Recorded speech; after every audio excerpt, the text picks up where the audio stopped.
Re-bienvenue dans une nouvelle vidéo crypto. Aujourd'hui, regardez ça, on a le marché qui a explosé là, en ce lundi. Donc, je ne sais pas si vous avez remarqué depuis les ETF, donc les lundis sont assez volatiles, là, que ce soit à la hausse, à la baisse. On a beaucoup de transactions qui se font le lundi à cause des ETF qui sont fermés la fin de semaine, évidemment.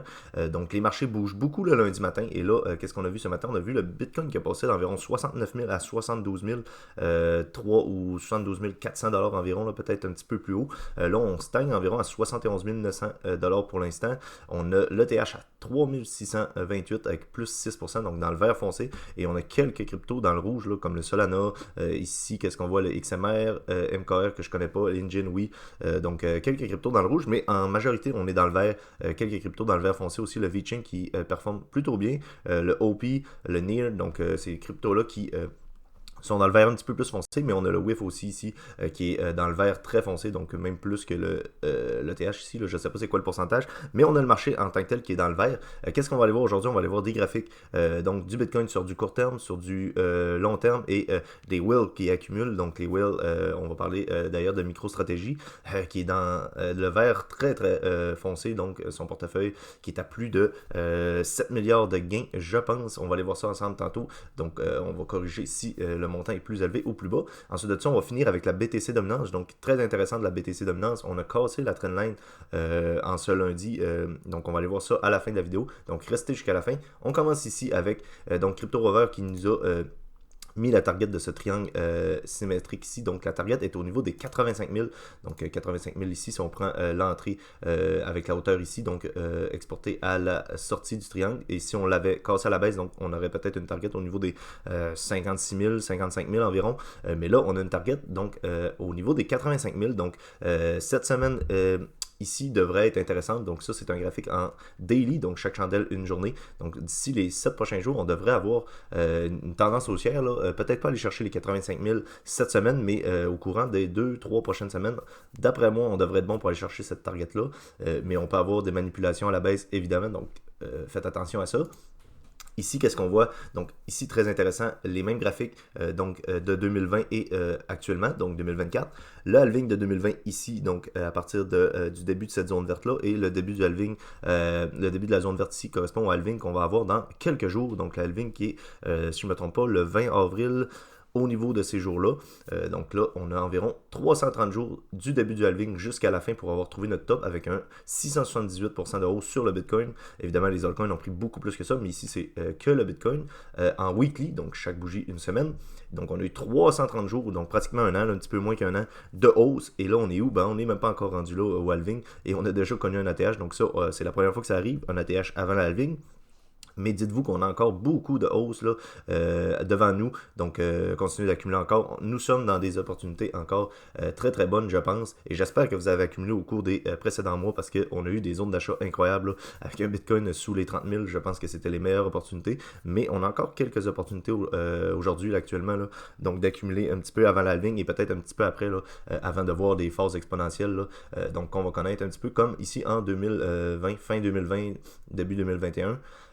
Ici, c'était le premier top à 64 000 donc du Bitcoin avant d'avoir la correction d'été pour avoir un top ensuite à 69 000. Mais ici, c'est calculé jusqu'au premier top à 64 000. Ensuite de ça, qu'est-ce qu'on voit ici? Ça, j'en ai parlé plusieurs fois. Donc, lorsqu'on a le USDT market cap qui augmente, donc on a de la demande qui est faite pour le USDT. Donc, c'est-à-dire que des gens veulent accumuler des USDT et c'est pas juste pour avoir des stablecoins. C'est évidemment pour rentrer dans le marché parce que pour rentrer dans le marché, on achète en stablecoin USDC, USDT. Et lorsqu'on voit le market cap du USDT qui augmente, ben, c'est très positif. Hein. Vous pouvez voir à chaque fois qu'on a une hausse du USDT market cap, ça veut dire qu'on a de la demande et on a des hausses qui suivent après ça. Donc ici, une hausse, on a ensuite une hausse. Ici, qu'est-ce qu'on voit? Ben, on a le market cap du USDT qui a beaucoup augmenté dernièrement. Donc la demande est là. C'est soit à cause des ETF, soit à cause des particuliers, plusieurs particuliers qui veulent donc des USDT pour rentrer dans le marché. Donc ça, c'est hyper positif à surveiller. Mais plus la ligne orange ici augmente, plus le Bitcoin va aller haut par rapport au marché. Donc ça, c'est à surveiller aussi.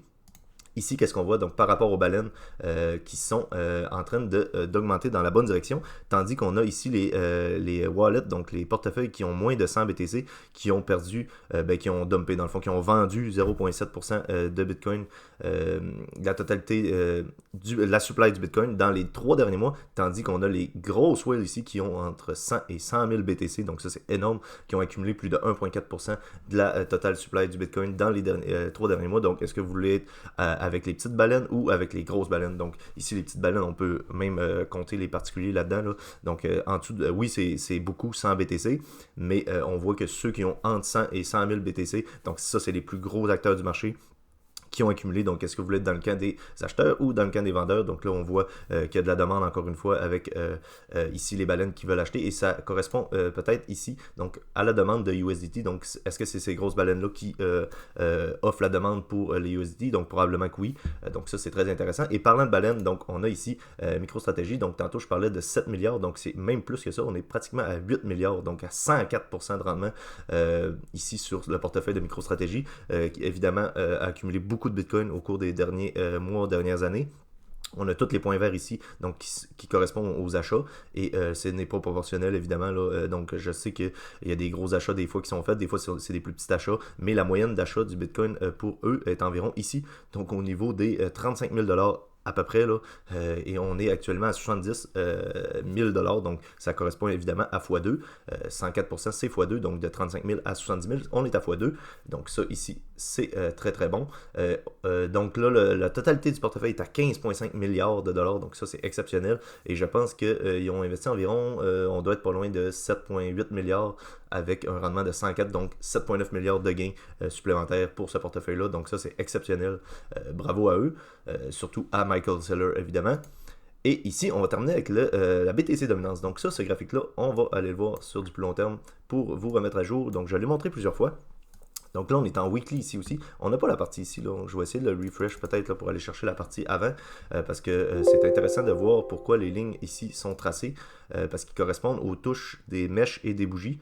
Donc on va essayer d'aller voir ça ensemble. Mais on va aller voir la ligne orange qu'on a pu voir qui a été brisé. Donc, on avait eu une touche en tant que résistance lors de la dernière semaine, mais en cette début de semaine, donc avec la hausse du Bitcoin, on a la trendline là qui a été brisée à la hausse. Donc, est-ce qu'on va avoir une clôture sous cette ligne-là ou une clôture par-dessus cette ligne-là? Donc, ça, on ne peut pas prédire ça, mais c'est assez intéressant à surveiller. Donc, BTC dominance ici. Donc là, on va zoomer ici. Donc là, on a les trois parties. Donc ça correspond aux 3 derniers cycles. Donc ici, la BTC dominance qui chute, c'est les altcoins qui prennent la capitalisation du marché. Et lorsqu'on a la BTC dominance qui augmente, c'est le BTC qui prend de la capitalisation. Donc le pourcentage, ici c'est calculé en pourcentage. Donc là on est à 54,42% de la BTC dominance, c'est-à-dire que BTC prend 54,42% de la totalité du marché du crypto, donc a plus que la moitié du market cap des cryptos. Et à chaque fois qu'on a une grosse chute ici, c'est une alt season. Donc on l'a eu ici. Ici c'était le bull run de 2017, ici le bull run de 2020. Et là on n'est pas encore rendu au bull run de 2024 évidemment. Là, oui, il a été commencé, mais on a encore la BTC dominance qui augmente.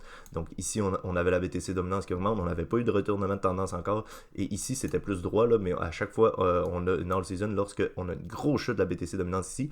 Et à chaque fois qu'on a, donc les 2 derniers cycles, on avait eu 2 touches donc, sur cette ligne-là. Donc la ligne bleue et la ligne orange partent du même point ici. La seule différence que j'ai tracée ici, c'est que la ligne bleue touche la mèche en haut là et la ligne orange touche les clôtures des bougies ici. Donc ça, c'est intéressant à constater. Et où est-ce que ces lignes-là nous amènent? Donc c'est ici, par rapport où on en est au cycle actuel. Et si on a ici donc la ligne orange et on est venu toucher la résistance ici en bleu plusieurs fois, là, vous voyez. Là. Et là, qu'est-ce qu'on a eu la semaine dernière? Donc on a eu cette clôture-là qui s'est faite exactement au niveau de la ligne orange. Donc, on avait une mèche par-dessus ça et on a clôture en dessous de ça. Donc, normalement, ça peut être signe de retournement. Par contre, ben là, on a eu un début de journée qui est positif pour la BTC dominance. Donc, on est venu par-dessus cette ligne-là et là, on est là actuellement. Là, on va attendre la clôture de la semaine, donc dimanche de cette semaine, pour voir comment le marché se comporte. Mais on pourra avoir la BTC dominance qui va augmenter durant les prochaines semaines pour aller chercher, si on se prend un point ici, là, admettons, à 57%. Donc, ça ne m'étonnerait pas de voir une BTC dominance à 57% si on clôture par-dessus ça au courant de la semaine. Mais ça prend des confirmations, évidemment. parce qu'on peut aller chercher ici au courant de la semaine et reclôturer en dessous de ça. Donc ça, tout est possible. C'est vraiment à surveiller. Mais on a ces deux lignes-là qui sont très, très, très intéressantes. Et lorsqu'on va avoir le gros retournement de tendance, on va avoir l'altcoin season qui va être enclenché. Et là, c'est là où on va voir les plus gros gains lorsque les liquidités du BTC se déversent dans les altcoins. Donc ça, c'est hyper intéressant à voir. J'espère que cette vidéo-là vous a plu. N'hésitez pas de laisser un j'aime, un commentaire, à vous abonner. Nous, on se revoit la semaine prochaine. D'ici là, prenez soin de vos investissements. Bye.